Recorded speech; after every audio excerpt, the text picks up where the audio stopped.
All right, welcome back to Making the Argument. If you are someone that has been interested in our discussions about intentional communities, if you've been interested in things like homesteading, if you've been interested in things like entrepreneurship, if you're interested in what is happening in the American economy as we feel like we're more and more constrained either by government or even by private entities that seem to want to influence the way that business is done.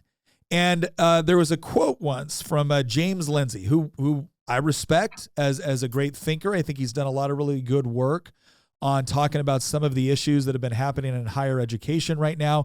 But he made this comment a while back, and I actually responded to him privately on it because I respect James. But he said that this whole homesteader movement is a bunch of anti-growth LARPers. Right? And for those of you that don't know what a LARPer is, it's live action role play. Basically, he says you're faking it, you're pretending. And so today we have a very special guest. We have Ben Spell, the founder and CEO of Good Ranchers. And the reason why I wanted to bring him on and talk to him about this issue is not obviously because we've had a great relationship with Good Ranchers and we really like their product and their business model, but because the comment I made back to James was, James, I don't think, I'm sure you've run into some people that are kind of out there, kind of crazies, and maybe they are just total anti-growth people. But when we really talk about intentional community, we're not just talking about, you and 12 of your best friends going off into the middle of nowhere, setting up a compound and never engaging with the rest of the world. What we're talking about is finding your people. And part of finding your people is not just the people you enjoy hanging out with. It's actually finding the people that you can build an economy with. The sort of people that you can not only sustain yourself, but you can actually experience growth and wealth and expansion. And that's what we want. We don't want to just ignore the outside world and what's going on. We want to be able to compete with it in such a way to where when people are watching these other businesses fail, or they're watching businesses that they find out later were lying to them about the products that they were getting or what was in those products, and they're now looking around for, okay, well, where do I do business? Or maybe you're a homesteader that you realize at some point that, you know what, we're really good at raising livestock and we want to be able to expand, but we don't know anything about distribution. Who do we talk to? Well, good news, we're going to talk to somebody that shares those values and that wants to not only provide a good product or service, but wants to be a resource as they grow and as like-minded people grow in other industries, so that we're actually watching cooperation among like-minded people. And that's what we're going to discuss today. So Ben, thank you very much for being on today. Yeah, absolutely. Thanks for having me, Nick. Glad to be here. Sorry I couldn't be there in person. No, we understand a lot going on right now. You're a busy guy, but we appreciate the time. The first thing I wanted everyone to understand, we've done an interview with you before, but it was a while back. Our audience, thankfully, has grown a lot since then. And so can you give just kind of a brief once over the world on, who you are, your family, and, Good Ranchers? Yeah. So Good Ranchers is American Meat Delivered. We are we are direct consumer e-commerce meat subscription company. Where we package beef, chicken, seafood, and pork. I don't think last time we were there we had seafood or pork when I was with you last time. Now that I think about it, but all of your animal proteins, but all domestically raised and been ethically raised and packaged and sent right to your door through our website. And before this, I was a worship pastor singing songs at the church, and one day God said, "Start a meat company," and my wife, I thought she was going to think I was crazy, but she didn't, and she believed in me, and we just set out to. There's so much ambiguity on the meat aisle. There's so much greenwashing and mislabeling, and we had a really easy business model early on that was very simple that I can't believe worked, and it was. We are only going to sell what we would eat in our home, feed to our family, and send to our friends. And that's what we set out to do. And I realized this. I was actually interviewing someone yesterday for customer service, and she said she had never heard of us, but she looked us up. And I said, "So what is your perception of Good Ranchers?" And she said, it's funny, she was 22 years old, and she said, "You know what? I can't believe I've never heard of you, but I love so much the concept, because I go to the grocery store and I have no idea what I'm looking at. I have no idea where it's coming from, but I actually care about those things. But I'm just confused. And what I think Good Ranchers does is you kind of take the guesswork out of that for me, the consumer, and I can just trust that what I'm buying from you is what is good for me and my family. And I'm thinking, oh my gosh, yes, nailed it. You're hired. Nailed it. What I think that is important. I think a lot of people don't quite understand that, you know, when they see an American flag on a product, on a meat product in the grocery store, then the logical assumption is okay, this was beef, poultry, pork that was raised in the United States, that there were certain safety standards and guidelines that were used, and so I can be reasonably certain that what I'm getting is a safe and healthy product. And what they don't understand is that no, that piece of meat with the American flag sticker on it might very well have come from a feedlot and God knows where, and all it had to do was go through a pretty minuscule process in order to be able to put the American flag on it. And it's the same way too, where it's not as if when you pick up that label, you're getting, you know, information right off the bat on whether or not mRNA, you know, vaccines were used in your cattle or whatever else it was. And so we have gotten to a point where when people look at things like the food pyramid, which growing up for me, the food pyramid was gospel, right? Well, of course, this is how you're supposed to do. The government said so. Clearly, they wouldn't have deceived us or been wrong or, you know, trust the science. And I think what more people, again, it's probably one of the only positive things that happened out of COVID was that people started questioning these things a lot more, because the more they started asking questions, the more they started realizing that, wait a second, a lot of what I thought was true about the economy, a lot of what I thought was true about the food I was getting, a lot of the information I thought was true about my health, was maybe not smoke and mirrors, but let's just say heavily influenced by whoever was paying for the study. And again, that was true of the government as well. This idea that, well, if it's a government funded study, of course it's going to be objective. Like, no, government funded studies tend to approve what the government wants approved. And so people did start becoming more skeptical. And again, you guys stepped in, and we could say, okay, it's a meat company. But as we were talking about earlier, well, it's not just a meat company. It's about establishing trust with your customers, with your consumers, to know that what they're buying is exactly what they think it is. Yeah. And that's been a very successful model for you guys. Yeah, exactly. And it's not just right.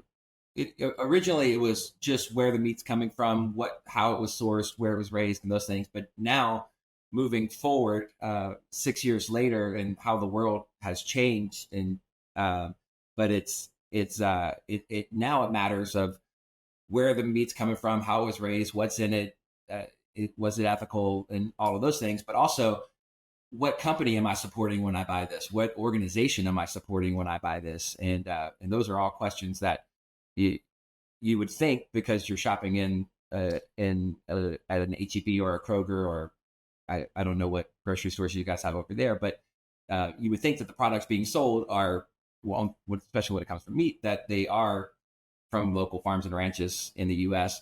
But then you would also hope that they were coming from companies that are giving back to this economy. And so many of them are foreign-owned entities. That it's Smithfield, the biggest pork brand, was purchased by a Chinese company back in 2012, 2014.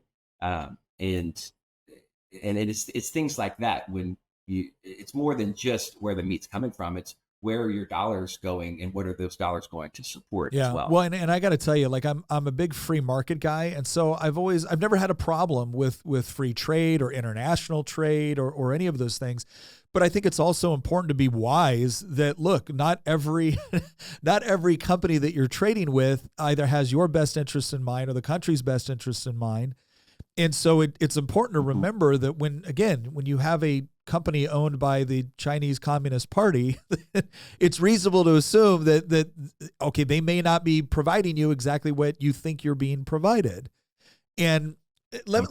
let me ask you about this, because as we go to a lot of like homesteader, like I love homesteader conventions. I love talking with homesteaders. Amy Fuel is a constituent of mine, and she puts on the Homesteaders of America conference, which has like 8 to 10,000 people show up to it. It's a blast.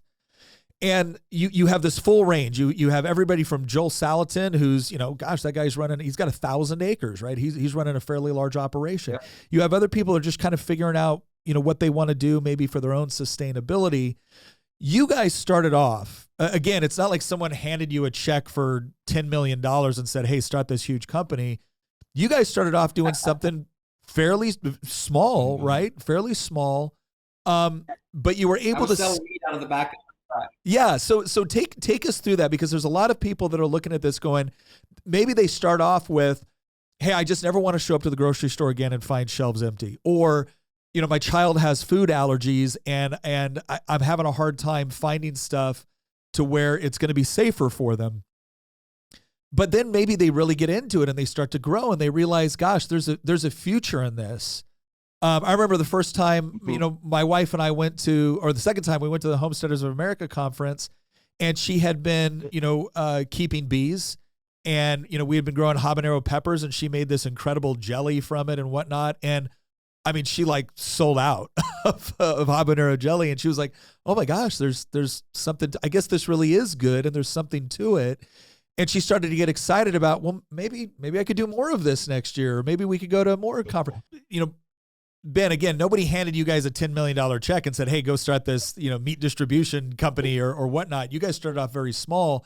And the reason why I bring that up is because when we go to homesteader conferences, we run into a lot of people that, again, there's a wide, swath of people. Some people are running major operations, right? Maybe they have 1,000 acres.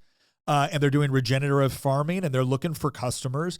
Other people are starting off just kind of curious about this. They have maybe it's health reasons, maybe it's just quality reasons.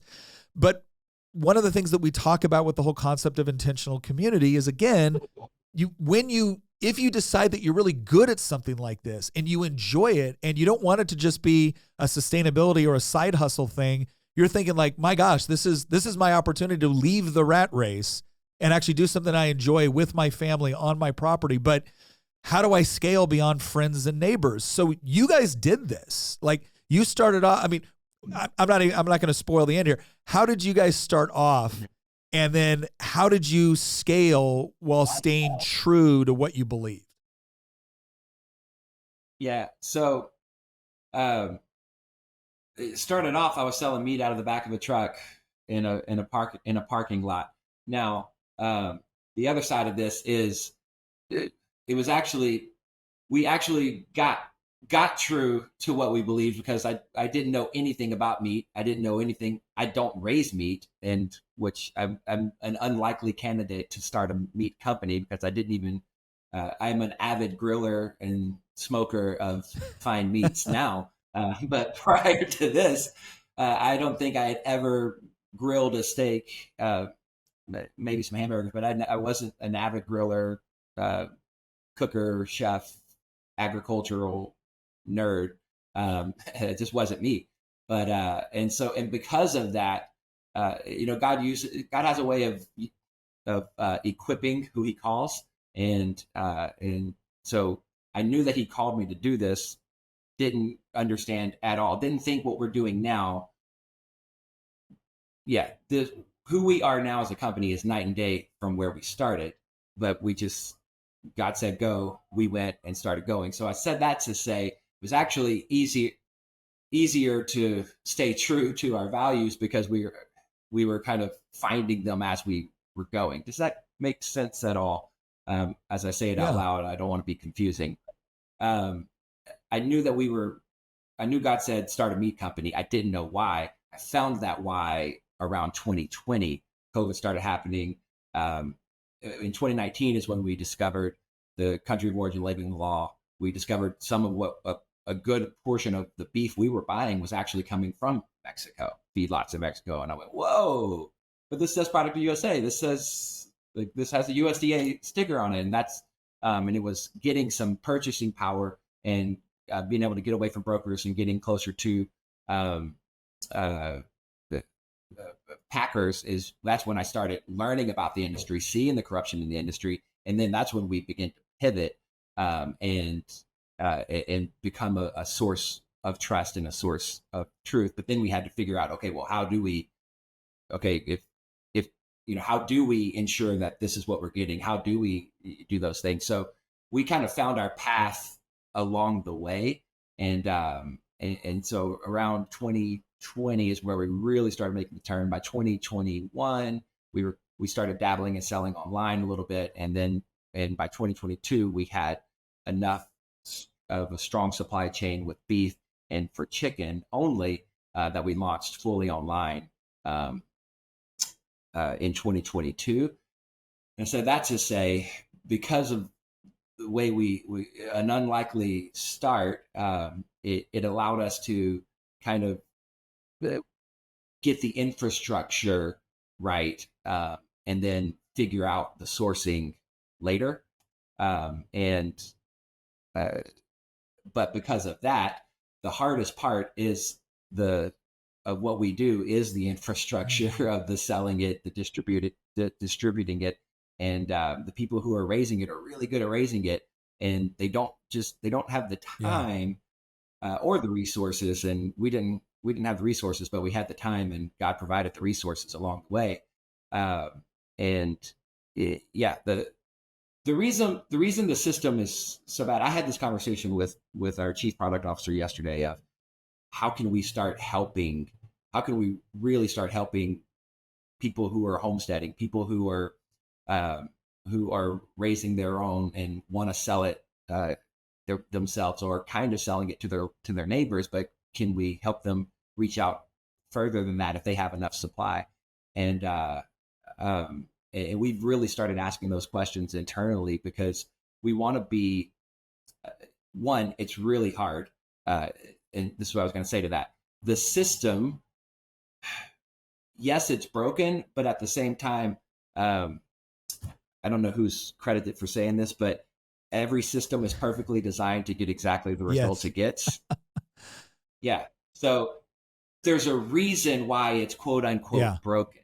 Now, there's corruption and there's money and there's those things, but it's a lot harder. It takes a lot of resources, it takes a lot of capital.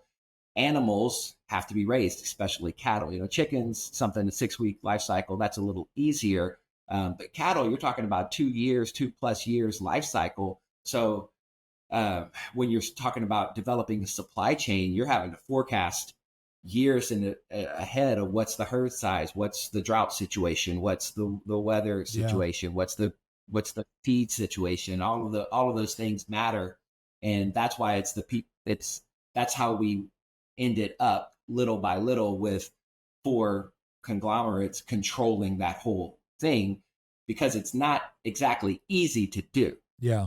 Well, and I think not possible.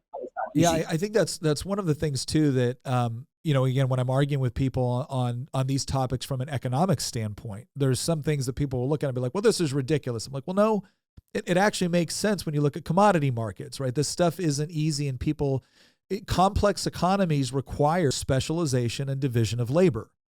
And you want complex economies because they allow for better production, they have more efficiencies in production, but there's also potential downsides to it. And, some part of the downsides that you're talking about right now are just that. When you have 4 conglomerates that are controlling the vast majority of the industry, a lot of people say, well, this is why we need the government to intervene and break apart X, Y, and Z. It's like government intervention is the reason why 4 conglomerates can actually get this sort of power over the marketplace, because they're the ones helping to write the regulations. They're the only ones that can afford to comply with the regulations that they're setting up. And it's fascinating because, again, it's one of the things I've always respected about the way you guys do business is that you're not there trying to use the government to shut down your competition or to give yourself special advantages. You just want openness and transparency and the ability to compete And that's the way it should be. And then the other side of that, from a consumer perspective, is that more and more we've got people that want to have a certain quality, and they want to be assured that they're getting that quality.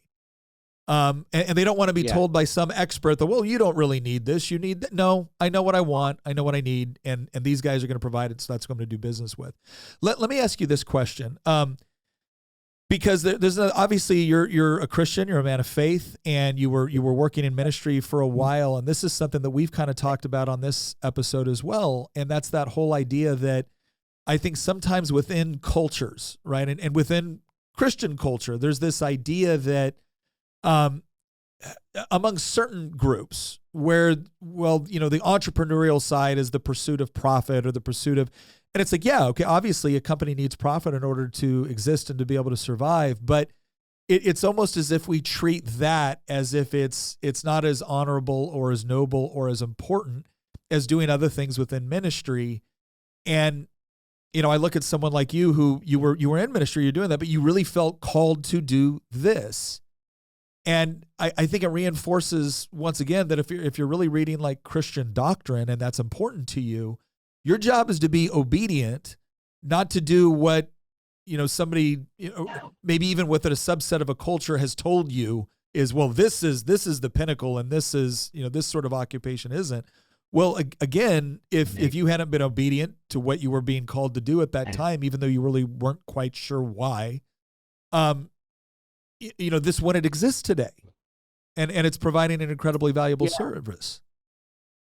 Yeah, we need, man, I'm going to preface, I don't want to, I might come across as saying the wrong thing. I am pro the church. I'm a believer. We should not forsake the assembly of the people.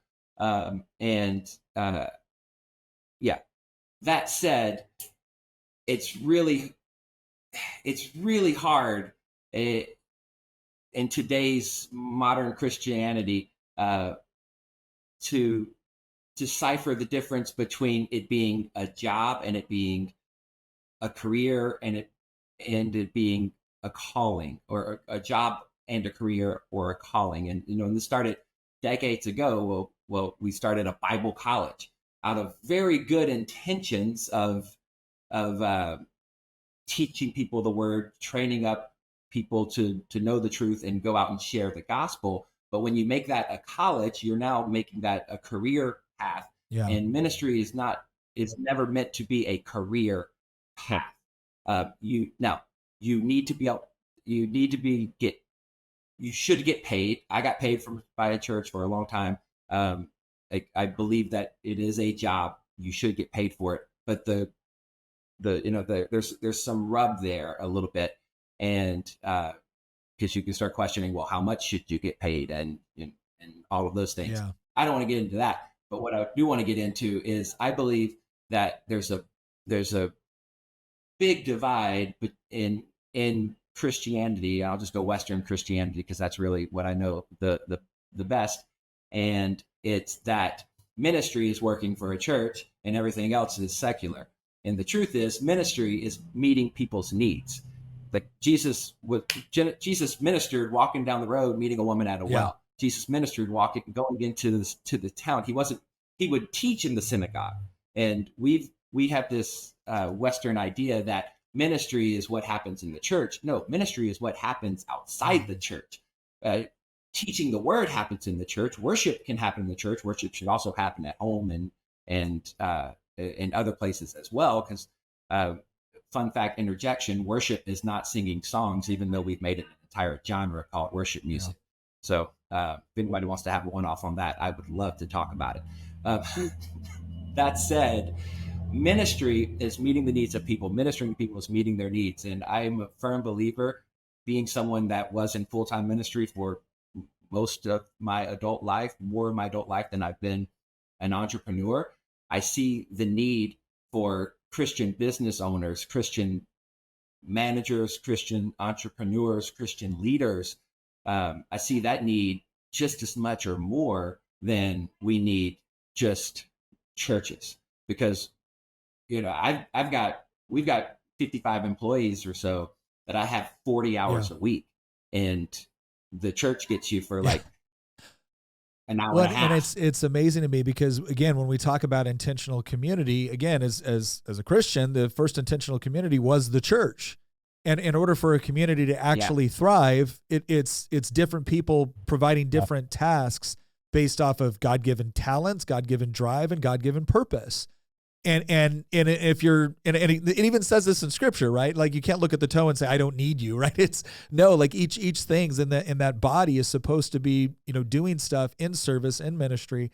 And I think it's an incredibly I think it's a very healthy way to look at it because one, I believe it's scripturally and doctrinally correct, but two, it allows something to take place that again creates genuine community. And genuine community is when people are using those talents and those skills in order to engage in transactions. And some of those transactions are charitable, right? But others are just Yep. exchanging goods and services with people that share certain values. And so you can trust that the things that you're getting are the quality and will do what they say they're supposed to do. And if they don't, then there's a mechanism where you can adjudicate that without using the law or the court system or calling the cops, right?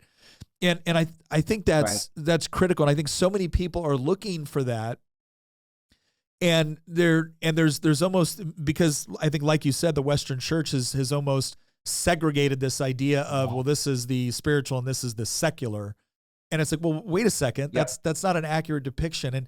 And I think people are longing for that. And the solution is not to say, all right, we're going to have the government mandate certain things. The solution is, well, no, go be salt and light within the industry, within the professional skills that you operate within, and find out how to use those. Let me ask you this. Yeah, and this isn't. There's a this isn't saying because sorry, go ahead.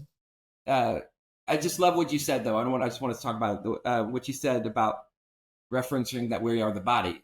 I mean, Jesus used a very simple analogy, but it's so important to understand that the church is the body, and it somehow, and this isn't a new thing. Look what the Catholic Church did, hundreds and hundreds of years ago, which is what led us to break free from that. But it's where we put the idea that of the body of Christ, the spiritual leaders are more important, and that's what we really need to kind of lean on when we start talking about intentional community. When we start talking about coming together, we absolutely need spiritual leaders. We absolutely need to make sure that we are studying the scripture and worshiping God and having the spiritual component. But we also need food. Yeah. We also need real life things. We need money. We need economy. We need those things because those things actually keep the church running, and one is not more important than the other. And that's, back to your analogy of the body. We just got to understand that to have that intentional community, we need shapes, sizes, we need fingers, toes, feet, legs, head, heart, hair, and fingernails. And that's an easier said than done concept. But if we're going to have intentional community with others around us and like-minded people, we have to really be able to ask ourselves, okay, I know everybody wants to be the head, but am I the head, or am I the feet? Am I the hands? Am I the heart? And know that we're working together for one cause, and understanding our role to work together for the greater good and the greater purpose of the calling. No, I think that makes a lot of sense. I also think what doesn't make sense is this idea that, okay, if we're going to divide all of society into this is the spiritual, this is the secular, then what you're saying is that, okay, when it comes to teaching, when it comes to music, or when it comes to education of various sorts, we're going to add that spiritual component in there for the philosophical, the theological, maybe the moral and things of that nature. But when it comes to getting all of the things that are necessary for your physical survival, we're just going to outsource that to the purely secular. That doesn't make any sense, right? There it is. That makes no sense. Let me ask you this too. That's right. There's a saying in politics, right? And Morton Blackwell from the Liberty Institute quoted it, and I think it's great. He goes, "Personnel is policy." And it's one of his many rules with respect to being able to operate within the political environment without being corrupted, and how to be effective. And the reason why he emphasizes that so much, and this is something I have seen firsthand. I have watched guys that I know are good people, right? Good people, good values, the whole deal, but their staff did not reflect the values. And the idea is that, well, I need the staff because they understand how Washington, D.C. works, or I need them because they understand X, Y, and Z. And there's a certain degree of plausibility to that. This idea that, well, yeah, I need to know, I need the person that knows where the various offices are and to do X, Y, and Z. But what Morton was trying to say, and what I've experienced personally, is who you hire, who you bring on, if they are not in line with the mission, they will cause you to stray inevitably. And I know as we've looked at expanding our team here, we've really come to the conclusion lately that, look, credentials are nice, college degree, great, but I'm far more interested in having someone that is on board with the mission that we're trying to do, that has some skills and a hunger to learn and to be teachable. What have you found? I mean, you got 55 people now. What have you, and like you said before, you were specializing on the identification and the distribution component of it, and you found good partners on the people that could raise, beef, poultry, pork, all that. As you were expanding, right? A big part of staying true to what you believe is not only your own internal, faith, but it's who you surround yourself with. So how do you manage to grow, to expand while staying true to the mission with respect to the people that you hire or the people that you team with? Yeah. So I don't know. I don't have any formal HR training, and I don't know if I'm supposed to have these conversations or not, but every person that I'm still the final interview. Like I said, yes, even for customer service, and I want to clarify that we see our organization as a body, and customer service isn't less important than operations or marketing or anything else. Where we all have a crucial role, and that's why I'm still the final interview for every single person that comes in, because I'm also the gatekeeper for the culture and for where we're going. And I have the conversation with every single person. I let somebody else vet whether or not they can do the job. I find out, are they a good fit for the body? Are they a good fit for the culture here? And I, again, whether or not I'm supposed to do this or not, I say, listen, you can believe whatever you want to believe and work here. But you need to know, for me, in my house, me, my wife, our family, we are Christians. We do practice our faith. We are open about that, and we don't hide that. We would never force that on you. You can believe whatever you want to believe. You don't have to. We're not going to try to convert you, but what you can't do is come in here and say, "Oh, I don't like that." I don't want you to be surprised that our values shine through the day to day of what we do, and so first and foremost, having that conversation before anyone ever comes through the door kind of weeds out some things. And then I've learned the hard way, which is unfortunately is what we have to learn, that you hire for attitude and train the talent. That's Hire for attitude and teach them to do it, man. Because the people who don't have the right attitude, we have some amazingly talented people that have good attitudes. Just because you're talented doesn't mean you can have this. You have to have a bad attitude. But yeah, I'm a firm believer in finding the go-getters, finding the people who have strong work ethic and can solve problems. Running a business is solving problems, and if you can solve, like, every single day we show up, what problem do we have today, and how do we fix it? How do we get better? And so hiring people that have critical thinking and a good attitude, that's our, so far, that's been our keys to success. No, that's great, and it makes a ton of sense. In fact, I mean, I hate to, I genuinely don't like to say this, but I know it's gotten to a point for us working in kind of the creative world where, where it's content creation and things like that, and having respect for our audience and their time and what we're going to get out to them. I'm at a point right now where if you come to me and you talk about, the college degree that you have, I've actually come to a point where I'm worried, like, okay, am I hiring a skilled technician or am I hiring an activist? And it shouldn't be that way. And I didn't make it that way, but that's what, unfortunately, some of these institutions of higher education, that's the sort of environment they've created. Here's the kind of the last thing I want to talk about, because I think this is really important too for, again, a lot of the people that are looking, they have an entrepreneurial spirit, but they've never really been able to do it, or maybe they've grown up in an environment where it wasn't encouraged. Lord knows our school system doesn't necessarily encourage entrepreneurship or provide a lot of guidance or insight or education to those that want to pursue something like this. And you've given a lot of good insight here on some of the things that you went through and how you did things, and hiring practices. One of the other biggest ones is the work family balance, right? The work-life balance, and how do you properly do that? And obviously we both adhere to a standard where, as men, we are supposed to be protectors and providers. And so that idea of protection and provision, a lot of times it works into the realm of the physical and the professional, right? I need to physically be able to protect my family, and I need to be able to professionally, provide for them for the things that they need. But we also intuitively know that our families need more from us. And so there's always that question of, hey, look, when I had to deploy to war, and thank God I had a wonderful wife who didn't tell my kids, like, oh, daddy's off, gallivanting while I've got to do X, Y, and Z all alone, and I didn't sign up for this.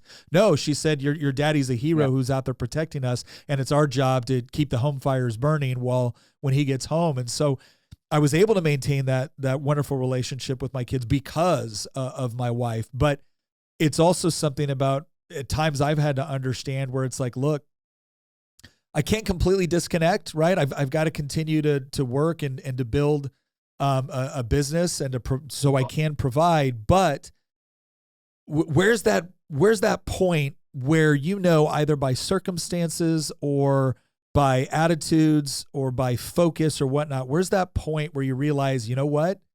I know this part is important, but I need to, the family needs more from me right now. And if that means the business has got to either maybe not pause, but function without me, right? Like, how do you do that? Like, what has been your experience with this, and how have you figured out ways to contend with that? I would say first and foremost, make sure this is for entrepreneurs, make sure you're starting a business and not just creating a job for yourself. First and foremost, that's what you better have on paper, and know that the plan is to start a business, not just create a job for yourself. And I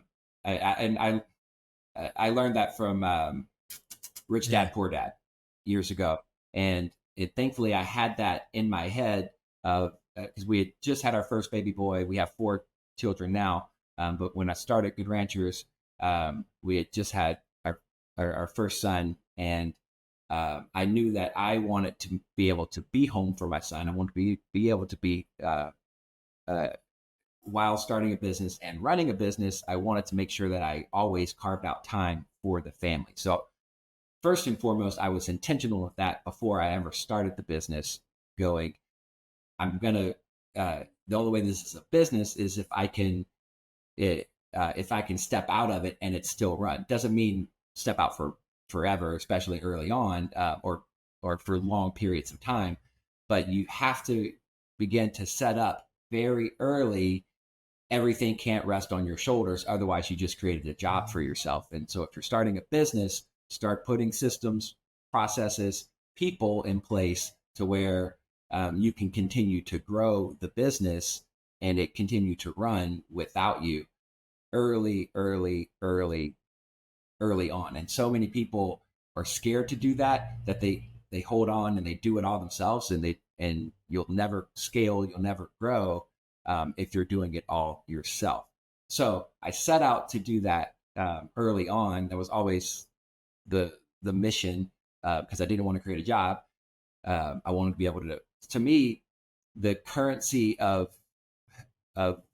being an entrepreneur is the time that it allows me to spend with my family. And at the same time, I also probably work more than most, if you can explain that away. Yeah. But at the same time, like, I can come home early. I spend a lot of nights working. I spend a lot of early mornings working. I wake up 2 o'clock in the morning, because that's the life of an entrepreneur, a business owner. And when the family's sleeping, there's a lot of hours that get pulled and written down. Things start writing down in my notebook to do later and for future. But that said, I bring my kids to school a lot of days, and I pick my kids up from school a good amount of time, because I've built a business and not just a job for myself. That's really important. Yeah, I know that. And again, it's another one of those areas where we want people to, and I see this again, I'm going to reference the homesteading community again, where it's wonderful to see somebody embrace a new skill set, which then becomes a side gig, which then becomes their primary gig. But again, sometimes they want to be that skilled technician at whatever it is they're raising or they're growing or they're producing as a result of that. And then, but it gives them that environment where now if you're getting to work inside the home, or you're getting to work in an environment where it may require a great deal of you, but you do tend to have more control to be there for the moments that really matter. Because we also know this, there, in a week, there may be, 5 days where you can work 60 hours or you can work, 10 hours a day, and it's perfectly fine. But if you're stuck into the job or the environment where, you've got to be there when your little girl is having that recital or your little boy is having that, game or whatever, that's the part where you're losing like quality formative time that you're not going to be able to get back, versus an environment where you might have to work even more, like total hours wise, but you have more control over when you're working, so that those moments that are really important and impactful, you can be there. Yeah. Yeah. That well said. That's exactly right. It's not that you're necessarily working less, but you have more control over when and how you work, so you can, because the thing about kids is they need structure, they need schedule, and their things happen. A lot of their little lives happen. The way we set it up is the family, the husband goes to work, and then the kids go to school. Like, it's designed so really for a daycare type system, so families can work in factories, and the kids will go to schools to learn how to work in factories. And because of that, the way the system is designed, you as a father, as a provider, this is why we have a fatherless generation, because the system is designed for them to almost never really cross paths, because they're working and they're in school, and then by the time you get home, and if God forbid there's like sports and recreational things in the afternoons, you really never have time as a family to spend time as a family. And we better start spending time with our family and making time apps right now. And I do. That's why I love your messaging. You're such an advocate for family and for fathers, and just need it so desperately. But you can't really be if you don't have time, if you're just working all the time, you can't be a great father. You can't be a great husband. So you have to figure out, whatever that is to you, you got to figure out, how do I either change my schedule here where I'm working, or find a different place to work, or figure something else out. And I will say this: there are places. I can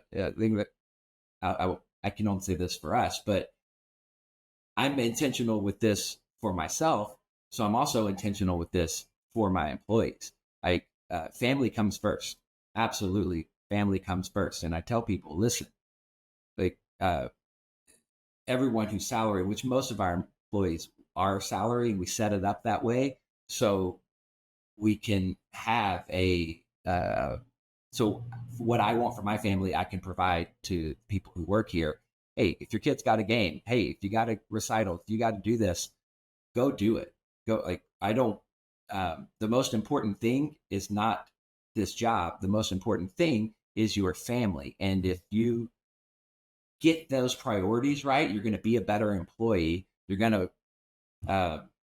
I'm on a tangent, but I'm gonna just keep going for just one more second. Like, just because somebody sits here for 8 hours doesn't mean they do 8 hours of work. Yeah. That's asinine to think that. And what we don't want to do, and what I've worked and continue to strive to do, is get a culture of people who aren't just sitting there watching the clock to go home. Yeah.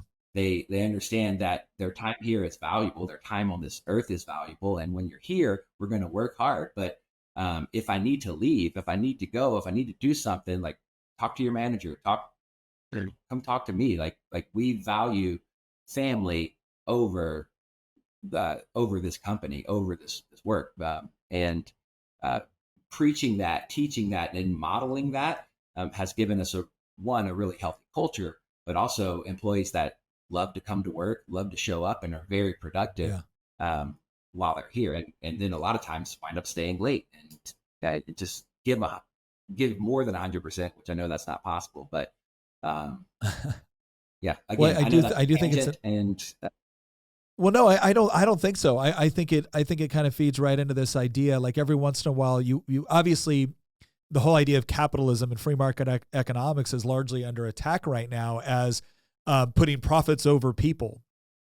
And free market economics, properly understood and properly executed, is not someone grinding every little piece of production out of their worker as possible.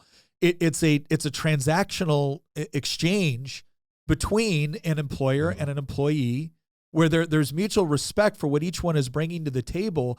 And when you have an employee that actually appreciates their work environment because they know they're appreciated for what they do, but they're also respected for the time that they need to be able to provide with families, you are going to get so much more out of, whatever amount of time from a motivated employee that believes in what they're doing and sees value in it for them as well as the company or the enterprise, as you are someone that begrudgingly does, sits in the little cubicle for 8 hours a day because that's when they have to be there and that's when they have to leave, and that's it. And again, that's not feeding into any of these kind of, superficial critiques of the free market. It's properly understanding that people work better when they're motivated, and when you provide an environment and a culture that they believe in and that they're excited about, they will work more because they also see it as being good for them. And it's that mutual benefit within that exchange, within that transaction, that's what leads to ultimate success, both professionally and I would argue personally and culturally. But listen, I know, look, we've taken up a lot of your time. I appreciate you giving it to us. Tell people, obviously we tell them every episode, but again, if you're the sort of person that you're looking for, and I want to say this up front, I don't appreciate businesses that attempt to sell their goods or their services exclusively off of the idea that, look at us, we're patriotic, or look at us, we're Christian, or look at us, this. No, if you're going to be patriotic, if you're going to be Christian, if you're going to label yourself as that kind of enterprise, well, then your customers should be able to expect the best within quality and value and customer service. And again, the thing, before we ever entered into any sort of deal with Good Ranchers, we had to test the product. We had to test the customer service. And what we found is that we got something that was quality And it's something that I've always appreciated. There's a lot of jokes about conservatives out there, selling freedom water and, whatever it is. And we've never once had to be, ashamed of saying, hey, we are proud to team with Good Ranchers. And so, I mean, yeah, you can go to goodranchers.com right now. You use promo code Nick. You're going to get their price shield. What does that mean? You sign up for a subscription today. You're going to get guaranteed pricing all the way to 2026 with which everything the Fed and everyone else does. That's hugely valuable right now to be able to know that the meat you're going to depend on for your family all the way to 2026 is not going to be rapidly shifting in price. But Ben, just close us out with kind of any final thoughts you would like to talk about Good Ranchers, about family, just whatever might be on your heart or on your mind. Yeah. Thanks a lot. By the way, our CFO absolutely hates the price shield, just so everyone knows that. That said, and we're talking about intentional community. We're talking about the how do we come together? How do we do more together? And when we talk about us as the body of Christ, the body of believers, and we're just one portion of that. And to a hammer, everything's a nail. So to me, our portion is providing quality meat. Our portion is providing the things that you said that we do. But that said, me being a hammer and looking at a nail, or looking at everything as a nail, food is a fundamental human need, and it absolutely is important. It's crucial that one, you want quality because you are what you eat, but it's not so much just having food. It's what food does. Food brings people together. When we talk about coming together, food is what brings people together. You have people over and you don't have any food, you're a poor host. All through the Bible, like every celebration is some sort of feast, and there's food, and they're having a great time. And so we've got to come.